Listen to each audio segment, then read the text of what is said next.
Have you ever paused to imagine what it might feel like to spend the final years of your life completely alone in the home you're living in today? This isn't an abstract idea or a far-off possibility. In the United States, almost 1 out of every 3 people over the age of 65 lives alone. Among women over 75, that number rises to nearly half. This is not a future that happens to other people. Statistically, it is very likely to be yours. Perhaps you're living with your partner now, sharing meals, routines, and memories. But the numbers are unforgiving. In most marriages, one partner dies before the other, leaving the survivor to live alone for an average of 7 to 10 years. Many people soothe themselves with comforting assumptions: I'll move in with my children, or I'll go to a nice retirement community, or I'll be fine staying right where I am. As a physician who has guided many families through this transition,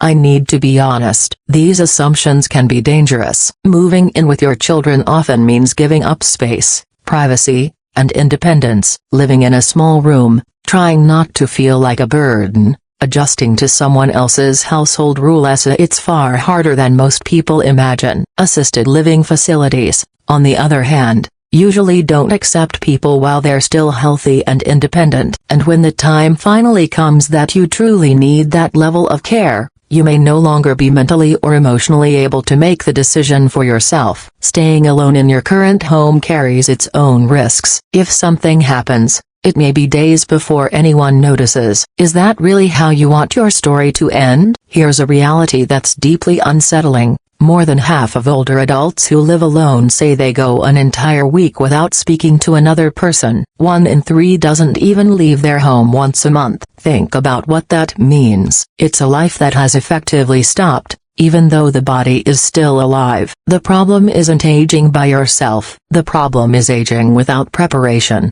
surrounded by silence. I've seen large homes turn into echoing shells. Quiet country houses become isolating traps. Even expensive facilities can quietly strip people of their independence. Yet there is another way. There is a thoughtful, realistic approach that allows people to live alone without being lonely, to stay independent while remaining deeply connected. This isn't simply about choosing a place to live. It's about choosing how you want to live. Let me share 3 real stories from my own experience. The first 2 reveal the common mistakes many people make. The third shows what's possible when someone plans wisely. Judith was 73 when her husband died. Like many people, she believed she wanted peace, solitude, and freedom. Her children asked her to move closer to them, but she refused. She was proud and self-reliant. She didn't want to feel dependent on anyone. Instead, she chose a picturesque home far out in the countryside. The photos were beautiful: open land,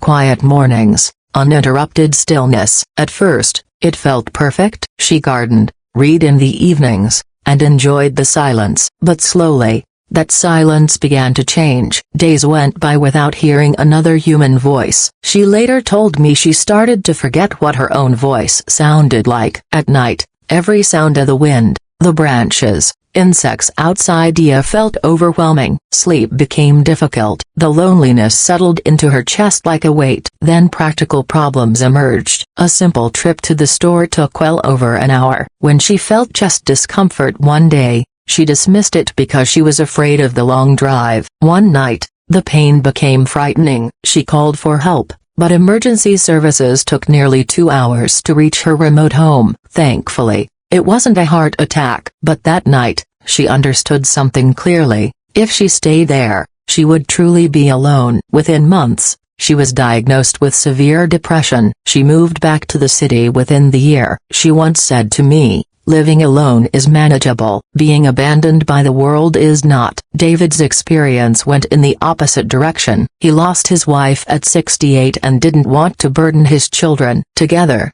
they decided on a high-end assisted living facility. It looked like a resort. The entrance fee alone was over $40,000. Meals were provided, the rooms were spotless, medical staff were available around the clock. On paper, everything was perfect. But after several months, David began to feel something was wrong. Every hour of his day was scheduled. When to eat, when to exercise, what activities to attend. There were no real choices, only options within a rigid routine. What troubled him most was the atmosphere. Everyone around him was elderly. There were no children, no young adults, no sense of energy or growth. Conversations revolved around illnesses, medications, and appointments. One day he looked at me and asked, "Is this living, or am I just waiting to die comfortably?" Eventually, he left. He walked away from the money he had invested. He told his children that the place was designed for safety, not for life. Then there is Susan. Susan lost her husband at 71,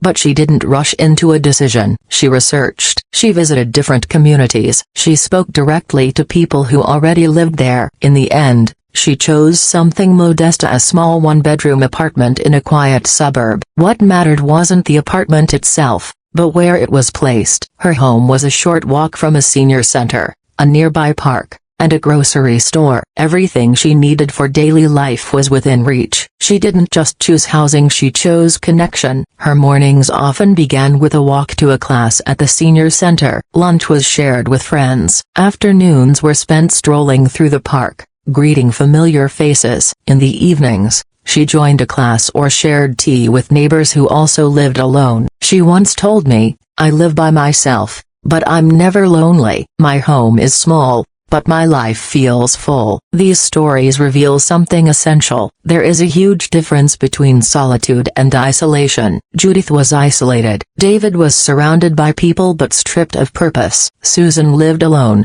yet remain deeply connected. Philosophers have long argued that humans exist through relationships, not in isolation. Modern science confirms this. Social isolation increases the risk of early death by about 50%, comparable to heavy smoking. Loneliness affects the brain, the immune system, and emotional health. Meanwhile, older adults who stay socially active maintain stronger cognition, better mood, and greater physical resilience. Where you live shapes how you live. Even if you're currently sharing your life with a spouse, this matters. Planning must happen now, not later. One of you will likely be left alone, and the years that follow don't have to be empty or frightening if you prepare. Instead of asking where you'll live alone, ask how you'll stay connected. Instead of focusing on square footage, focus on community. A smaller home near people and activity is often far richer than a large, silent house. A compact apartment near a senior center offers daily purpose and effortless interaction. Being near a park encourages walking, routine,